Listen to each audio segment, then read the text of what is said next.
The real horror is trying to watch One Piece all the way through. Clearly, a dragon can handle all this. The time I got digested by a waifu. It's how we all want to go. That's right, a weird sex dungeon. You know what? Let's change it. They don't survive. Minds and flayed.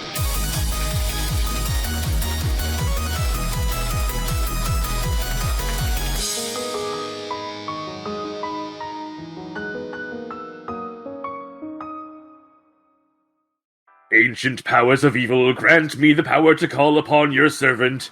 Breathe life back into the desiccated form of Xenogelion, and bring him before us! Hi, Xeno. Hi. With the remake of Hellraiser just hitting the scene, we've decided the best way to make a quick buck is to jump onto the Halloween bandwagon by taking inspiration from different genres of anime, but make them, scary. And you, Xeno, you are damned to suffer until we're satisfied, whether you like it or not. Uh-huh. Very well. Too spooky for Xeno.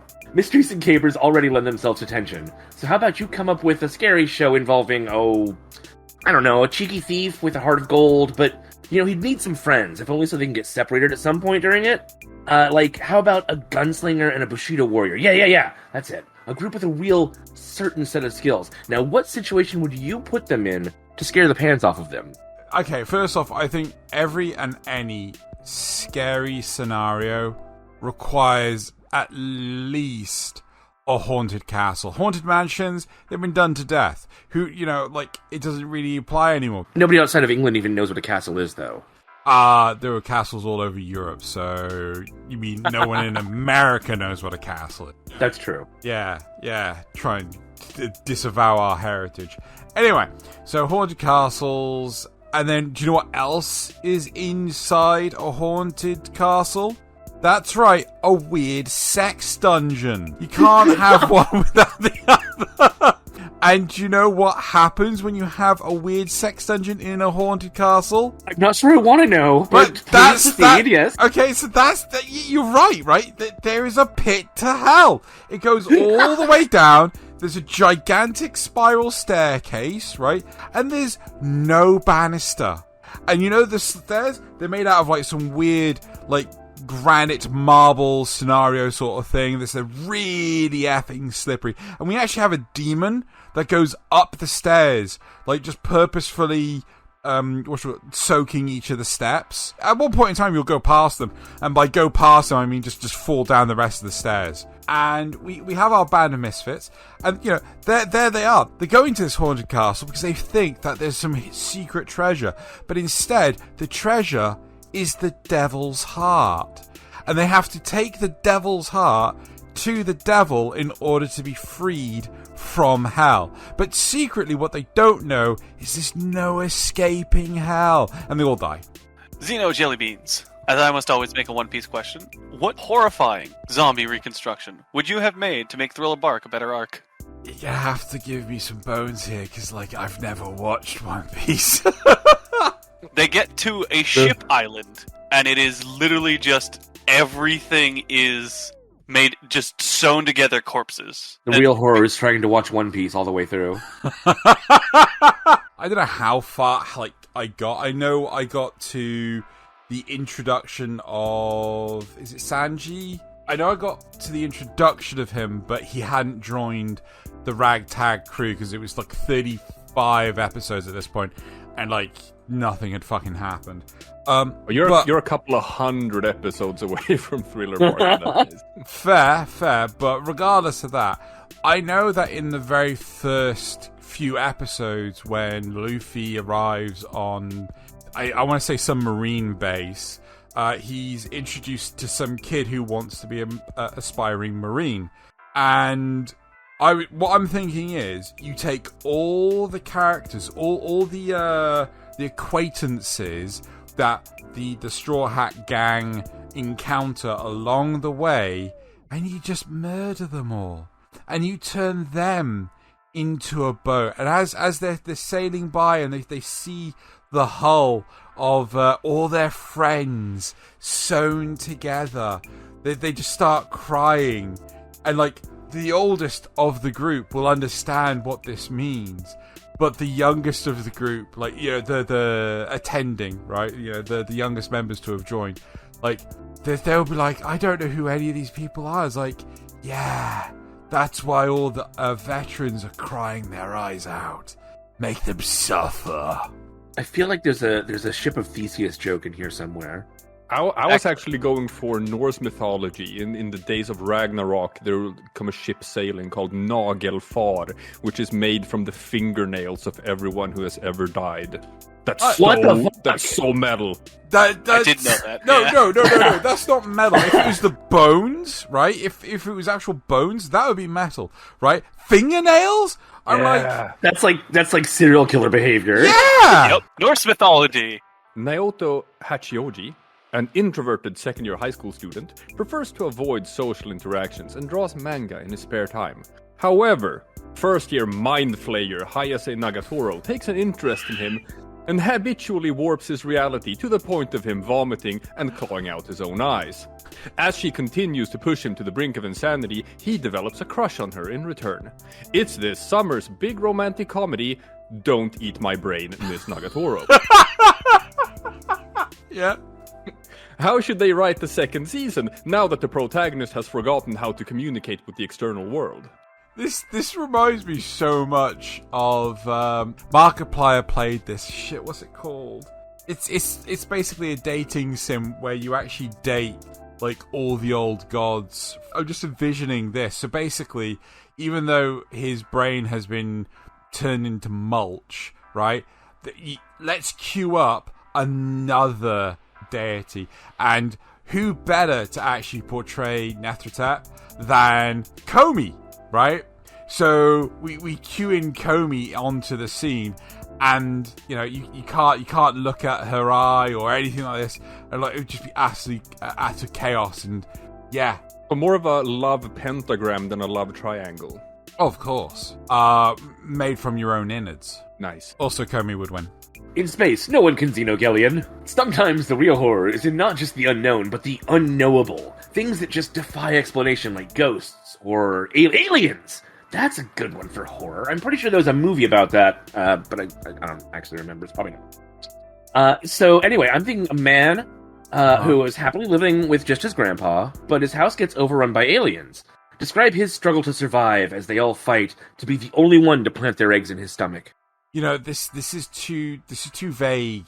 A part of me was wondering if you meant Tenchi, but like Tenchi didn't originally live with his grandfather, so I don't know what you're trying to spoof off of here.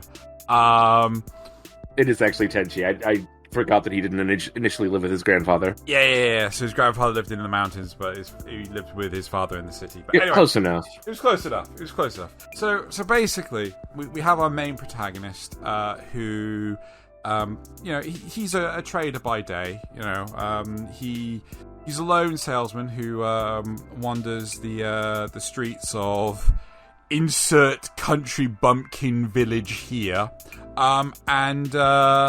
At one point in time, while he's cycling on his bike, he crashes and wakes up in a deserted parking lot to find a single solitary phone box. And it's a very, very oddly shaped phone box. Not common in Japan. It may be blue. It may be larger on the inside. And he goes inside the phone box, and it's very reminiscent of H.R. Geiger, and you're thinking, what the hell have I walked in on? And as he stumbles around, our lone salesman, he comes across some eggs, and he thinks to himself, I could get away from selling expired milk and instead sell these eggs, right? So, he bundles up a bunch and gets them on the basket of his bike, and he starts cycling along, and he starts he successfully manages to sell some of these. They're asking him, what kind of eggs are these? It's like, they're ostrich eggs, right? And it's like they seem a bit large for ostrich eggs. Each time he comes along another customer, he always has to upscale the actual creature that these very flesh-like eggs come from, and it's just like, these are crocodile eggs. And I was like, I thought about crocodiles. Oh, no. They're dinosaur eggs. The Tyrannosaurus Rex eggs. Oh, where'd you get these from? Oh, no. They're whale eggs. Whales don't have eggs. It just keeps on escalating. And anyway, so he eventually, goes home and everything. And lo and behold, one day he wakes up and he's surrounded by these xenomorphs from that franchise that you couldn't remember the name of. It's called E.T. And right, yes, E.T. Yeah, oh, extraterrestrial. classic. Absolute classic. And they're all pining for our main protagonist. Like, she's like, "Oh, love me," and she's like, I give you double kisses. Mwah, mwah, mwah, mwah. It's just like, because they have two mouths. They have a mouth inside of a mouth. Very original, never been done before. And yeah, there you go. So that's how our alien harem, shall we say, is attempting to lay eggs inside our main protagonist. What does this tell you? Don't fall asleep while riding your bike. You'll end up in weird parking lots, Just don't do it. How do you think I got here? Yeah, exactly. Alright, Xeno. What anime is sponsored by Spirit Halloween? Wait, what? That's a question? That's like 4 words. Yes. Do you know what Spirit Halloween is? No. Okay, no, this is fun. So Spirit Halloween is a Halloween costume store that established itself essentially in closed basically buildings that have closed, stores that have gone out of business. Uh-huh. Essentially, it uses the shambling corpse of dead, marketing to establish a Halloween store. So, which series would be sponsored by this retailer? If they only ever target, dilapidated buildings, I was thinking Gundam. See the sheer volume of buildings that in Gundam get destroyed, right? Or Evangelion, right? There you are. It's Halloween. You're going to your Spirit Halloween store, and you're about to step in, and also just gets crushed by a giant Eva foot, right? Makes perfect sense. How much? We've all seen, was it Neo Tokyo 3 or whatever they call it? And it's all those giant bodies of water where shit's exploded. Genius. And look, how many girls want to dress up as sexy Shinji or sexy Gendo, right? Or sexy what was the Kaoru? Sexy Kaoru. Yeah, sexy Kaoru, right? They all want to do it. And it leaves all the guys to be able to dress up as Rei and Asuka with no qualms whatsoever. Yep. Perfect. There you go. Evangelion. Works. Sexy Ava Unit 1. God damn it. In the movie Your Name, a high school girl from the sticks wakes up in the body of a high school boy in Tokyo whenever she falls asleep. Except in this world, she's also hunted by Freddy Krueger, and if she dies in her sleep, she dies for real. How does she escape from this pickle while also trying to find her true love? So, to confirm, whenever this girl falls asleep, she possesses the body of another guy, and vice versa. But while they're asleep, they're being hunted down by Freddy Krueger because, again, I've not seen that franchise, but I know his mechanic is he kills people while they're asleep. He's just a ripoff of Scary Terry, though, so that probably helps. Yeah, exactly, right, But the big question I have, which may have been omitted, right, in the description, if the guy and the girl swap bodies while they're asleep, are they still asleep after they've swapped bodies, right? If they wake up after they've swapped bodies, then they're not asleep. But if they're still asleep while they've swapped bodies, then they've not really swapped bodies. They're just having some weird mushroom trip, aren't they? See, without spoiling anything, these are actually relevant questions to ask while you are watching this movie.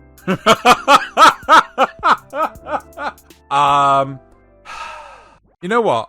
Let's change it. They don't survive. They lose. They die. Greetings everyone, it's Xeno here. You may notice me from many senpais. I am here to talk to you, a little cursory thing. For a few weeks ago, we had Loz act out his performance, his guest appearance in A Notice Me Senpai, and it looked fantastic. He was using his Steam Index, and it looked swell. And we talked about him potentially doing another experiment where all the characters are acted by him. So he plays all the characters, but he has all the different character models and everything. And it looks fantastic. So we did it for this week.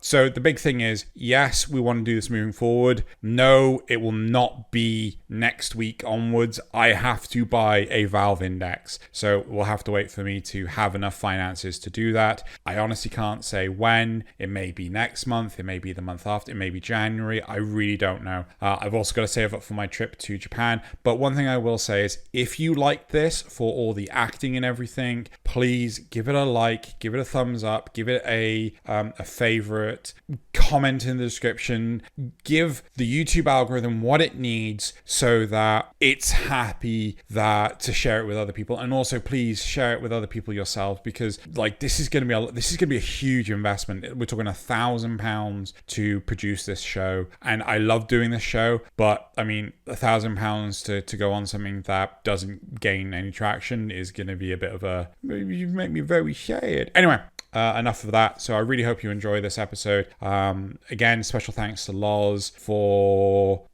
acting out all the performances and everything, and a further shout out to Nasuth for editing it all together. So thank you very much, everyone, and enjoy. Spooky, scary Xenogelion. The very familiar, the mundane even, can be a great source of horror when it becomes twisted and malevolent. To that end, let's take something everyone's familiar with. School. No, wait, that's too generic. We need it to be relatable but still stand out. Art school should be good enough. So how would you twist this? Slasher, deep psychological horror, paranormal, or something else? Are you trying to make Blue Period bad? Yeah, make it scary. But Blue Period... you're so rude. Blue Period's so good. Totally paranormal. Have it so that whenever the artists... draw anything somewhere in Japan, that event actually happens. So you get people just brutally turned into art from that's it. So it's not paranormal. It's gonna be like a serial killer out there, but the serial killer is a teacher at the school who is inspired by the art and then proceeds to turn people into live portraits of that art, right? So if somebody was practicing, and so they copied Van Gogh's self-portrait where he cut after he cut his ear off, the teacher would go out there and cut somebody's ear off. But not only that, but would also scar the facing and the clothing and things, so it looks like the style to which Van Gogh had actually painted it. Yeah. Ooh. Yeah. So things like Picasso's Cubist period, where he just horribly mangles body parts and things to match and things. Alright, Xeno Bambino, which slice of life is actually a horror anime for all of the side characters? Oh dear fucking... Very eloquent. Yeah, I mean, the problem is, oh god, I'm gonna have to... Okay, we've got Kobayashi's Dragon Maid, we've got Lucky Star, we've got... I'm trying to think of slice of life, this is the problem. We've got Daimon. Horimiya, I would suppose, is part slice of life, but it's kind of a rom-com. So I'm just gonna basically say it's gonna be Toradora. I live in that fantasy land. It's gonna be Toradora, and the problems with it is the fact that whenever... No, not Toradora. How the hell... No, sorry, Miss Kobayashi's Dragon Maid. How the fuck did I get that wrong? Whoa, my brain was in a completely different place.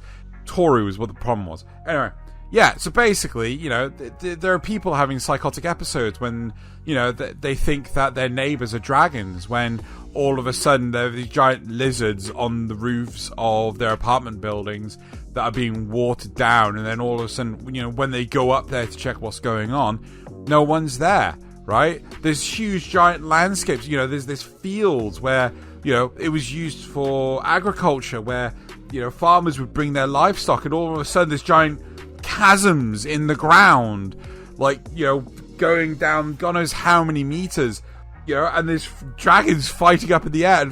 Again, so yeah, it's got to be Miss Kobayashi's Dragon Maid. I hate you so much right now. The correct I hate answer you. was Zombieland Saga.